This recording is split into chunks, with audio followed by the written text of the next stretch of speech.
Shalom, selamat petang Bapak Ibu Saudara dikasih oleh Tuhan. Hari ini tema Bible Class kita hari ini ketika orang membandingkan pelayanan kita. Ada suatu ide ketika saya berbincang-bincang dengan seorang penatua gereja lain dan berdiskusi dengan saya. Dia menceritakan tentang pendeta A, lalu bagaimana Tuhan memberkati gerejanya, sukses besar, dan dia cerita tentang pendetanya. Dan itulah yang sedang terjadi.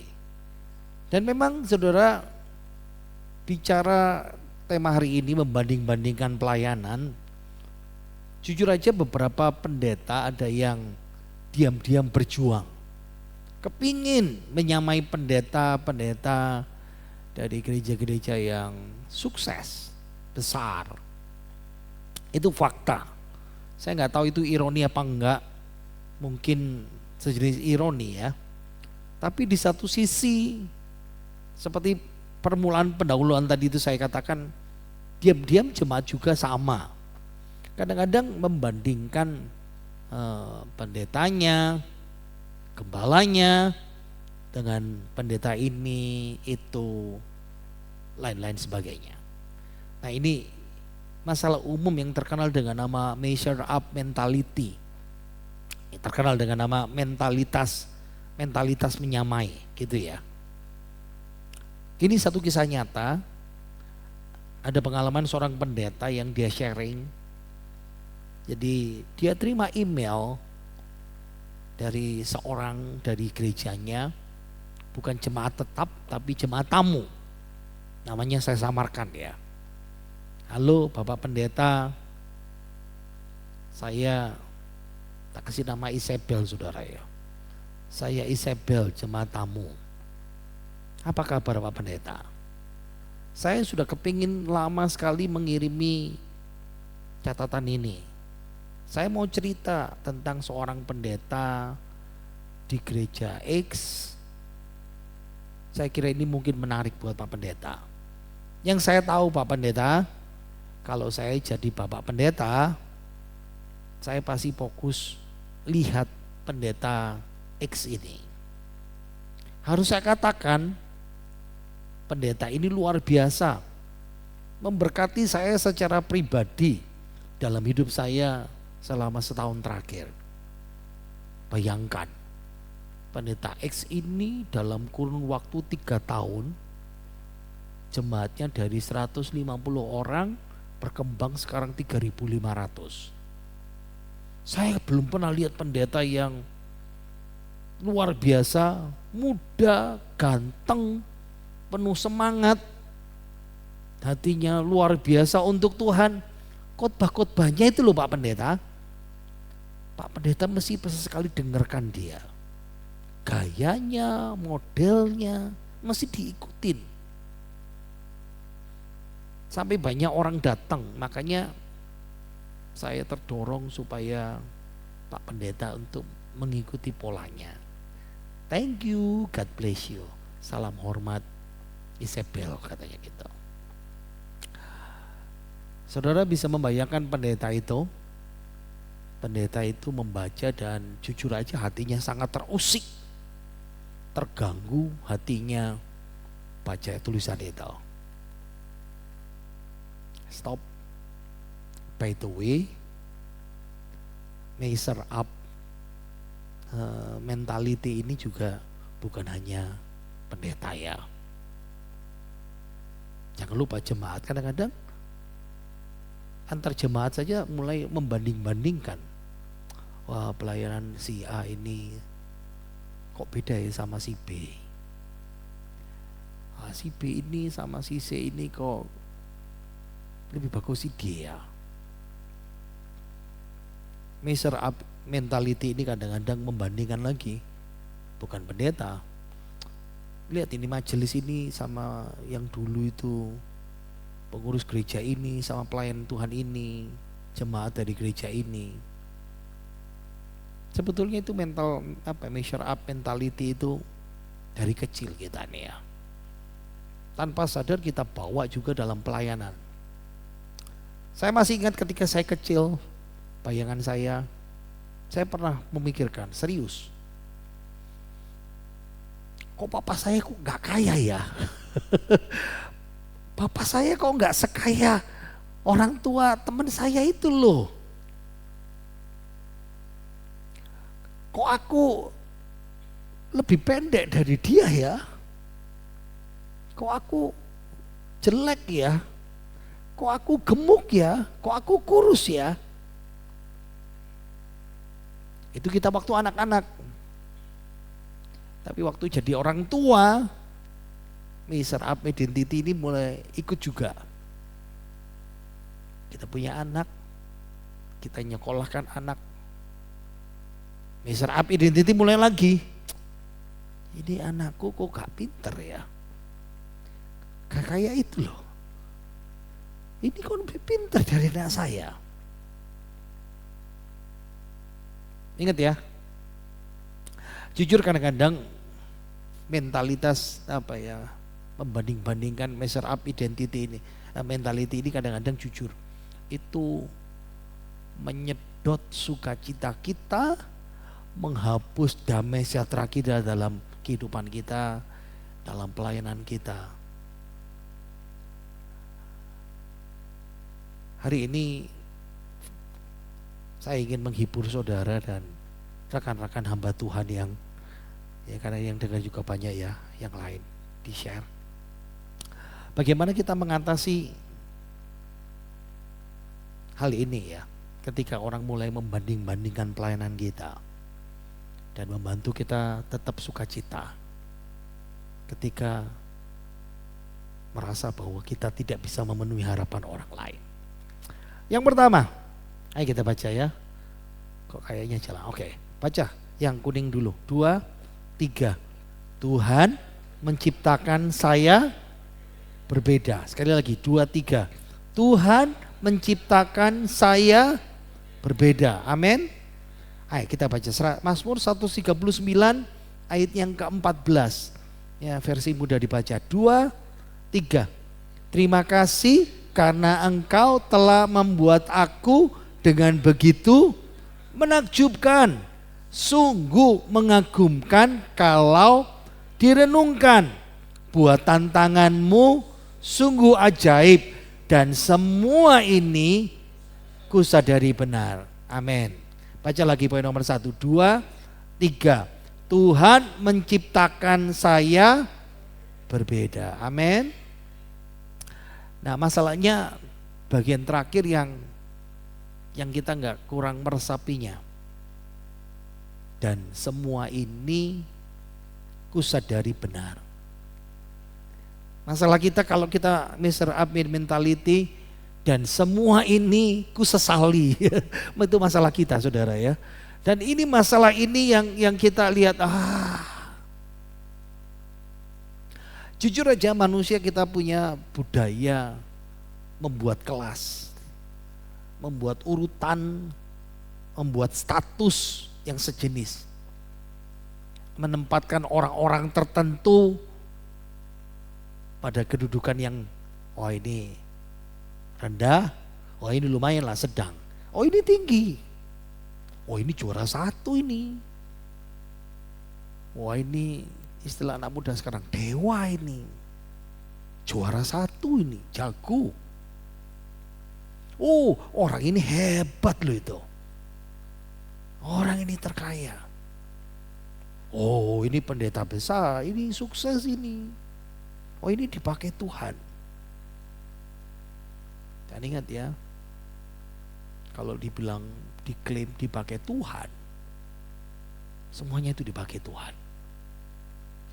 Ya, pahami nomor 1, baca 2, 3.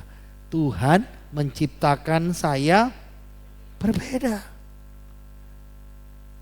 Tuhan menciptakan fisik kita saja sudah jelas beda ya.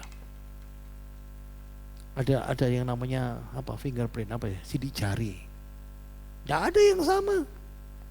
Orang kembar pun tidak ada yang sama. Tidak semua orang diciptakan wah jadi raja. Tidak ada semua orang yang diciptakan jadi bangsawan. Tidak semua orang diciptakan jadi pintar, jadi hebat. Ada orang yang diciptakan sebagai orang biasa atau rakyat jelata.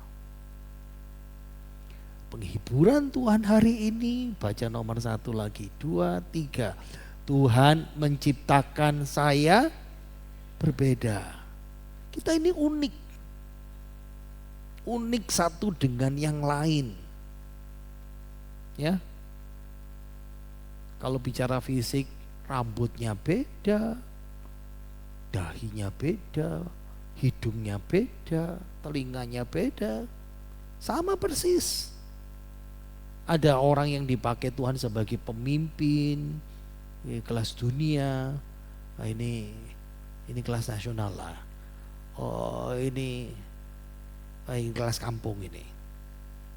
Itu yang manusia ukur seperti itu. Oh, ini majelis hebat ini. Oh, ini pinter ini. Oh, ini musikus paling hebat, paling canggih. Kadang-kadang kita diciptakan Tuhan hanya biasa, tidak mengejutkan orang, tidak sekreatif orang lain. Tapi kita harus ingat dengan baik-baik dan kita harus menghargai, kita harus menerima bahwa, baca lagi 2, 3, Tuhan menciptakan saya berbeda.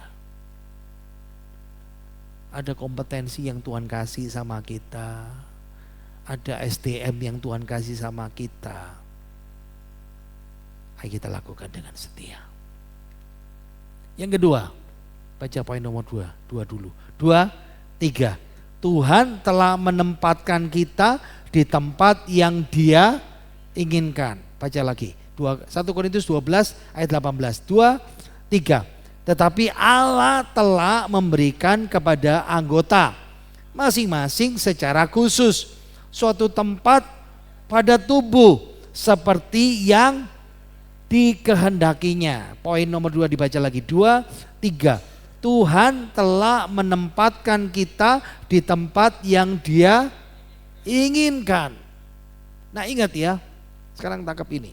Ayat ini berbicara tentang, konteksnya tentang karunia roh. Lalu dikasih contoh bahwa semuanya itu anggota, jadi satu anggota tubuh Kristus. Tapi Tuhan menempatkan tiap orang itu berbeda. Ada yang jadi tangan, ada yang jadi kaki, ada yang jadi mata, ada yang jadi hidung, ada yang jadi mulut. Baca lagi poin nomor 2, 2, 3. Tuhan telah menempatkan kita di tempat yang Dia inginkan. Masalahnya adalah kita kadang-kadang, aku gak mau di situ Tuhan. Ingat ya, 1 Korintus 12, konteksnya ayat 28 sampai 31, pasal 14 ayat 12 13, kita diberitahu bahwa Allah lah, bukan kita, yang memilih untuk menempatkan kita. Kalau dalam konteks ini di karunia tertentu, dan tidak semua orang dapat yang sama dari Tuhan. Tuhan menempatkan kita di tempat yang Dia inginkan. Nah, dalam konteks, nah ya, ini pernah saya bahas tentang karunia roh ya, saya keluarkan lagi slide-nya. Jangan merasa berbeda, ada perasaan kompetisi dan membanding-bandingkan. Karena dalam 1 Korintus 12 ayat 15-16, oh karuniaku gak sama dengan karuniamu. Gak bisa dibandingkan. Kenapa? Karena Tuhan tempatkan di situ. Dan ini yang membuat kita bisa memahami ya. Gak ada namanya kompetisi. Pelayanan itu hanya untuk Tuhan. Jadi gak perlu juga minder. Di mana Tuhan bertempatkan kita, ya gak usah minder. Ya, oh ini karunia aku, oh gak ada dibandingkan sama engkau. Dan ini membuat kita memikirkan lagi, Tidak ada yang lebih superior, tidak ada yang lebih inferior. Oh, karuniaku lebih hebat. Wah, tempatku memang lebih enak. Bahkan dalam konteks kadang-kadang Tuhan menempatkan satu anggota tubuh di tempat yang kurang terhormat, tapi itu penting kata Tuhan. Saya sedikit mulai pikirkan, misalnya kelingking ini saudara.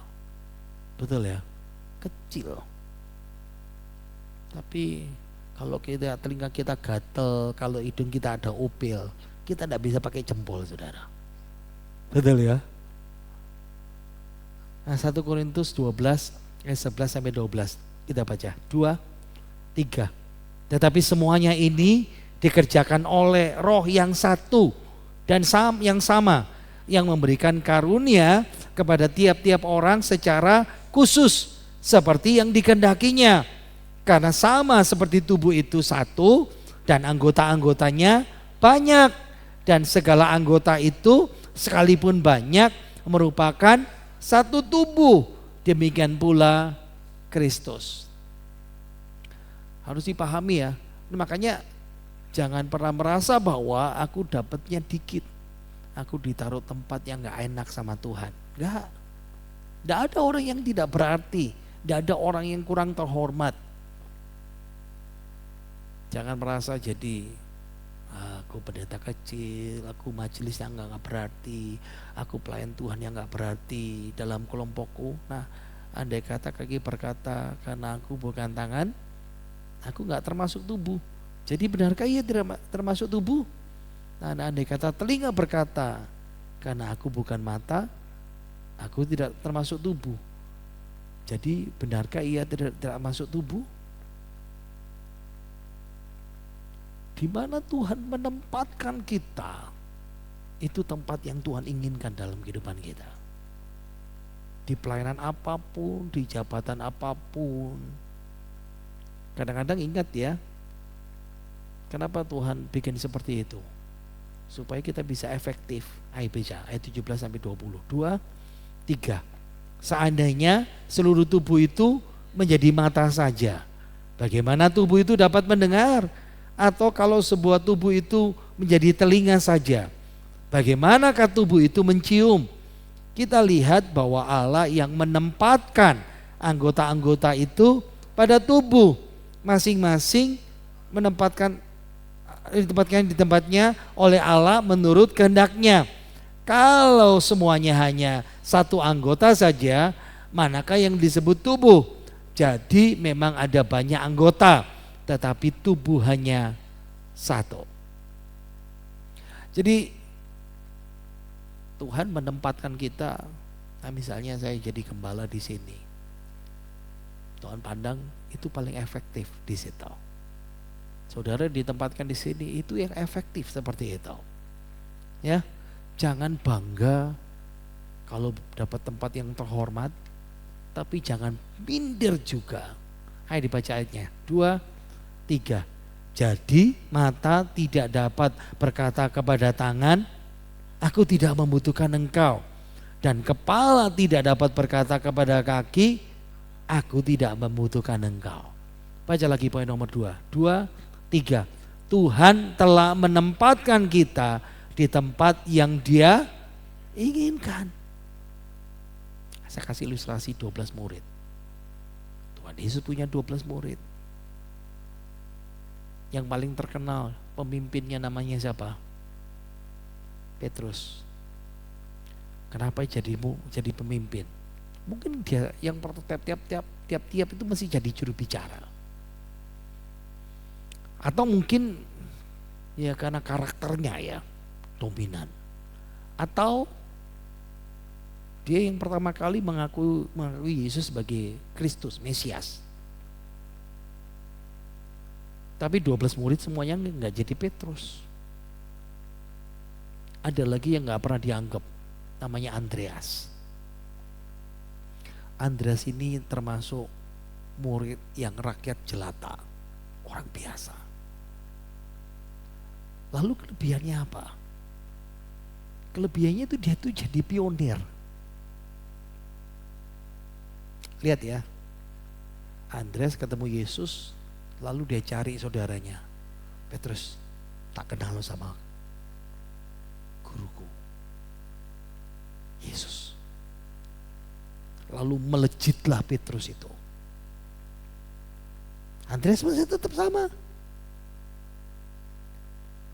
Andreas masih tetap sama jadi pionir karena Tuhan tempatkan di situ. Yesus mengajar 5.000 orang, laki-laki yang terhitung. Dan Tuhan bilang, cari, belikan roti untuk mereka ini. Andreas jalan lagi, dia orang pionir. Dia aja lihat, ada roti ya, ayo guru, ini ada anak kecil punya roti ikan, tapi cuma segini, bisa enggak? Terus bisa memahami ya, di mana Tuhan menempatkan kita, itu yang paling tepat di situ. Yudas dipercaya jadi bendahara. Ada 3 murid yang spesial, Petrus, Yohanes, dan Yakobus. Ini lingkaran dalam Yesus. Tidak semuanya lingkaran dalam. Karena kadang-kadang saudara memikirkan ya, kok mesti orang itu terus sih? Nah Yesus kalau ada acara khusus ya orang 3 ini yang dibawa. Tapi ada murid yang paling dia kasihi, namanya Yohanes. Nah saudara tahu kalau orang cari solusi, yang tukang solusi itu siapa? Ya Filipus. Begitu cari, aduh kamu harus pergi ke mana? Ayo Filipus, ayo kamu cari solusi. Baca lagi poin nomor 2 ini, 2, 3. Tuhan telah menempatkan kita di tempat yang Dia inginkan. Yang ketiga, baca dulu poin nomor 3. 2, 3. Kita tidak boleh mengabaikan atau menyingkirkan orang yang tidak disukai. Ayo baca Yeremia 18 ayat yang keempat. 2, 3. Bila bentuk bejana yang sedang dibuatnya itu tidak seperti yang dikendakinya, maka tukang periuk itu meremas-remasnya menjadi segumpal tanah. Lihat kembali, lalu ia mulai lagi dari permulaan.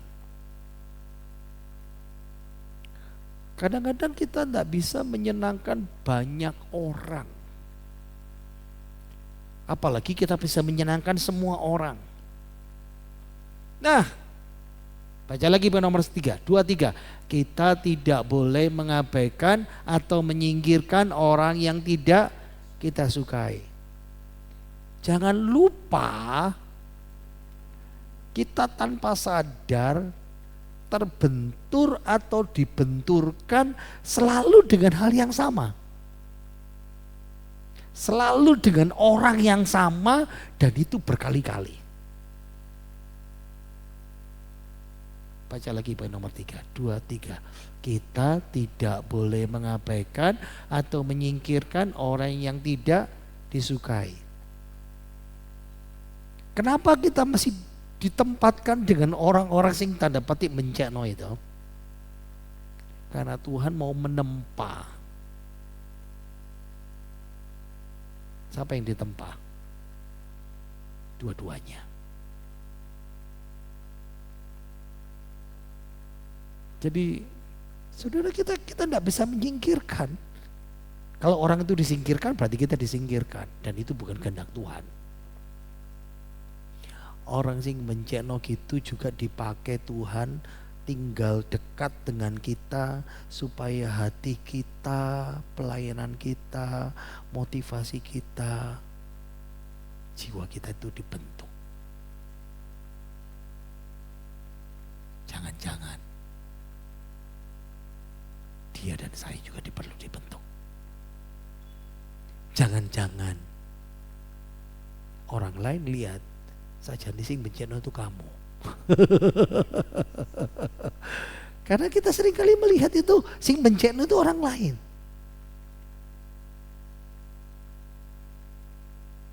Baca lagi poin nomor 3, 2, 3. Kita tidak boleh mengabaikan atau menyingkirkan orang yang tidak disukai. Karena apa? Itu Tuhan membentuk betul-betul kehidupan kita. Sampai kapan? Sampai saudara terbentur dan berkata, gak sakit. Apa-apa ya? Pahami nilai-nilai hidup itu. Yang terakhir, baca poin nomor 4, 2, 3. Tuhan yang mengetahui sepenuhnya siapa kita. Ayo kita baca ayat yang terbuka, versi Alkitab ayat yang terbuka, Mazmur 62 ayat yang ke-6. 2, 3. Hanya pada Allah jiwaku tenang, karena harapanku darinya. Ingat ya, kita tidak bisa ngubah orang lain. Kita tidak bisa mengubah apa yang orang lain pikirkan juga tentang diri kita. Kita juga nggak bisa membuat semua orang itu bisa seneng sama kita. Kita juga tidak bisa mengubah dan memaksa orang lain harus setuju sama kita. Baca poin lagi nomor 4, 2, 3. Hanya Tuhan yang mengetahui sepenuhnya siapa kita. Baca lagi ayatnya 2, 3. Hanya pada Allah jiwaku tenang. Berhenti dulu.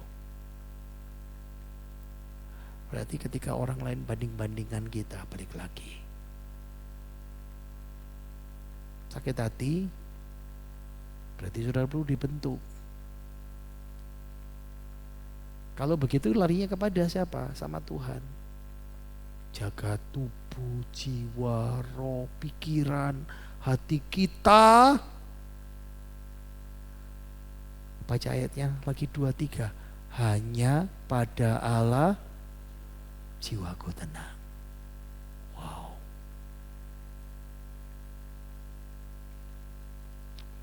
Dengan itu sekarang kita bisa mulai tangkap. Oke.